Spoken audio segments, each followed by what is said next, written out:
Hello ladies and gentlemen, this is Tech StarCraft 2 giving you a tutorial video for Protoss versus Terran early game build. This will be the 1 gate fast expansion, and let's start up this replay and show you exactly how the build goes. So I'm spawning here on the top side of Shadow Temple. I'm the blue Protoss and my opponent will be Inferno, a red Terran opponent on the bottom side of Shadow Temple. So quickly going over the early game thought process. You will get out a gateway, your cybernetics core, warpgate tech. Before you go and expand, you get a couple of units out from your first gateway. And after your expansion is up, you will go up to 3 gateways and a robotics facility rather quickly to be safe against cloak banshee rushes and the kind of short shenanigans Terrans can do, of course. So let's start out with the build order. We're going to get a 9 pylon. Like in all builds, unless it's a very cheese-oriented build, you'll get a 9 pylon in Protoss. As soon as my pylon finishes, I will spend Chrono boost on my nexus, and I will start building a 13 gateway.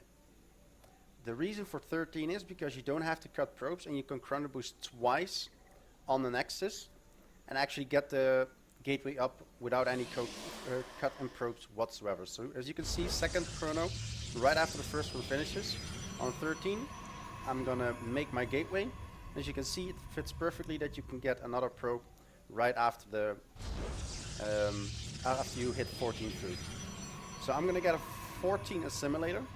Again, this is very tight build order. As you can see, I don't cut probe for it, but it's the last second that I actually get my probe enough minerals for my probes. So on 16 I'm gonna get an extra pylon. I'll be putting my guys in gas. I'm scouting to see where my opponent is, and as you can see, I didn't find them on close air spawns, so my probe will be scouting the auto spawn location. My probe is already ready to build a cybernetics core on 17, and still I do not cut probes for this at all.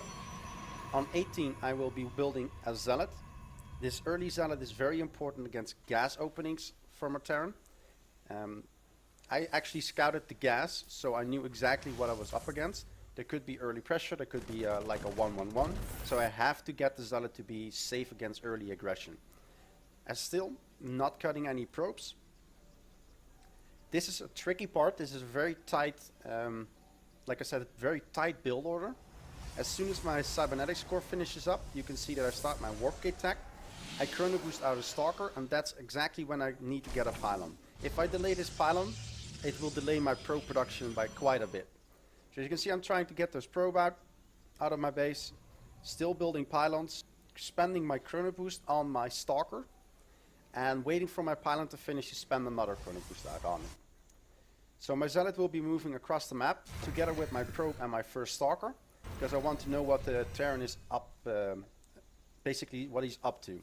I want to know if he's actually going to expand, yes or no. And this poke will allow me to do that. So as you can see, I'm still building more stalkers out of my gateway. I will be poking up at the front, and at 30 food I will be throwing down my nexus. As you can see, I've got 400 minerals, my probe is down at the ramp, and I can actually see him that he expanded, so there's no one base all incoming. So in that regard, I'm a little bit safer for early green pressure. I lost 1 food because of the scouting probe, which isn't a huge deal, but for now it's 30 food. You cut probes at 30 food, you get out to a total of 3 gateways. Soon after I will throw down an extra pylon, and I'm still cutting probes for this, and once I put down the pylon I resume my probe production. I take my gas straight after when I got the money.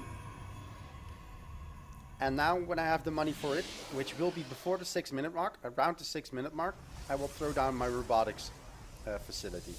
As you can see now, my robotics facility.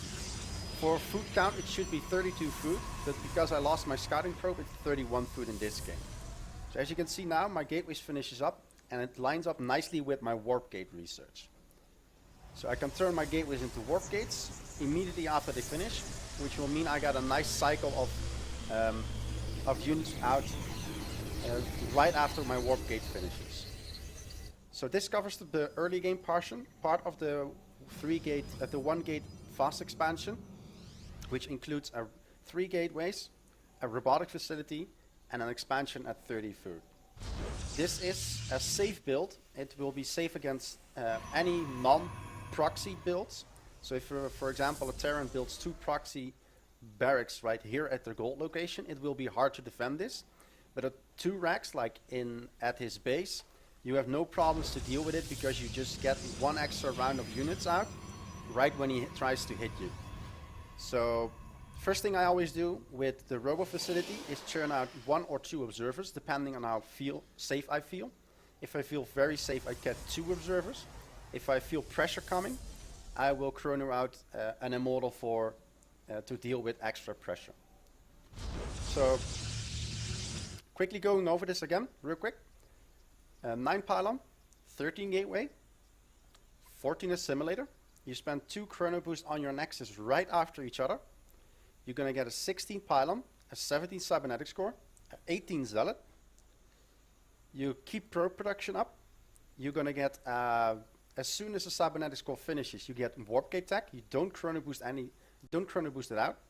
You're going to get a stalker, and that's where you spend your chrono boost on. So the tricky part is, whenever you start your stalker and chrono boost it, and you make a probe, you will be at 24/26 food. So you have to build a pylon immediately, otherwise you'll get supply blocked. So as soon as I hit 30 food, after I started my second stalker and made more probes, I'm going to throw down my expansion. I'm going to cut probes. I throw down 2 extra gateways. That's when I start my probe production back up. I make a pylon. I make a gas. I keep my probe production up, and at 32 food, if you didn't lose your scouting probe, it's 32 food, you're going to build the robo facility to be safe. So this build transitions into anything that you like. As you can see now, I'm transitioning into a double forge build, which will explain in another tutorial video. So thank you all for watching, and see you at the next tutorial.